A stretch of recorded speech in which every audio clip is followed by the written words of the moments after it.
pa ako, may kibibili pa lang ako. Pero kailangan niya ako marinig, okay? Nakasan yung mga volume niya. So, ano ginagawa ko? Pero let's start. Nagpa-date ako, bumili ako ng binder. Dalawang binder siya.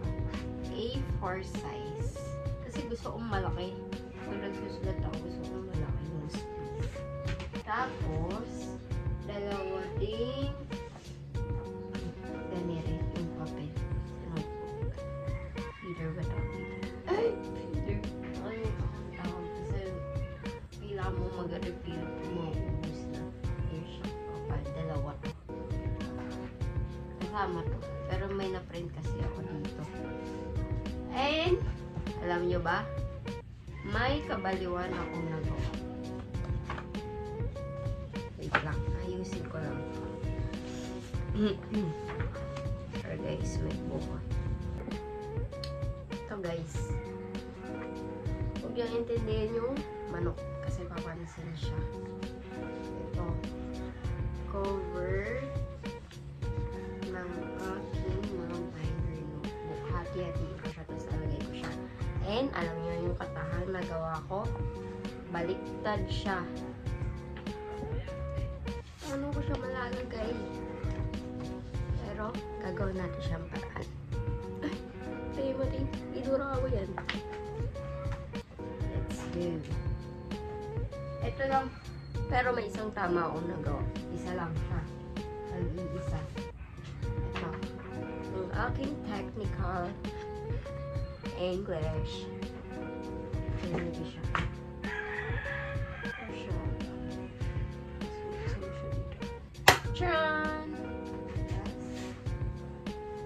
Talagay mo siya dito sa pinakaunahan. Tapos feeling ko 10 papers or 5 muna yung lalagay ko kasi bukas pa lang ang pasukan namin. Siguro 10 na lang. Or 5. 5 na lang. 1, 2, 3, 4, 5.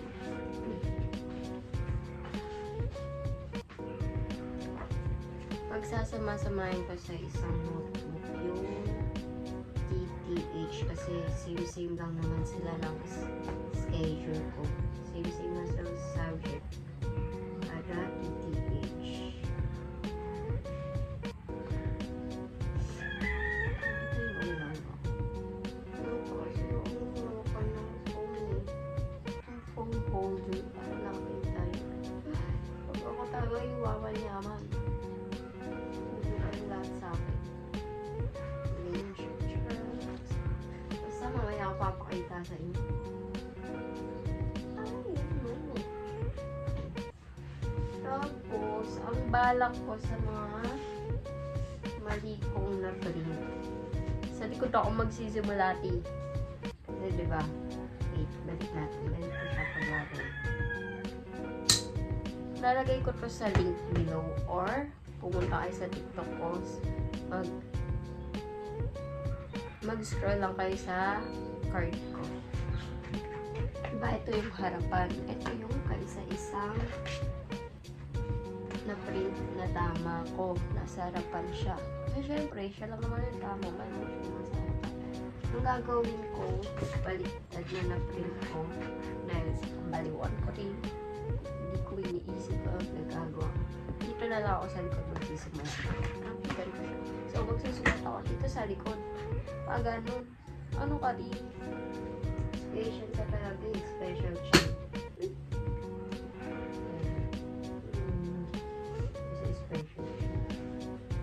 Okay. Cute lang diba? Anyways. Engineering. Economic. Engineering economic.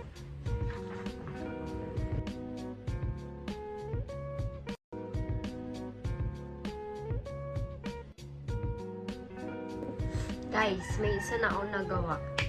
Ganito siya. Bali, tatlo lang yung nilagay ko dito ng subject kasi TTH. Pag TTH, na-schedule ko lang ito. 4 kasi yung subject namin doon. Yung isa, hindi na ako mag-notes. Siguro mag-yellow pa na lang ako or bibili kaya akong figure. Kasi konti lang naman yun. Ganito siya. Ito yung tamang nagawa ko. Nasa ulo siya. Ito, yung hindi. Palikod siya. So, pag ganito. Engineering economy. And then yung isa, differential equation. Tapos ito ka lang ulit. Technical English. Ganun lang.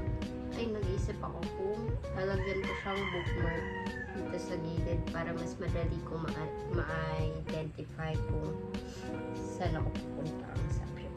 Ganun. So, isa naman ako sa MWF. Guys,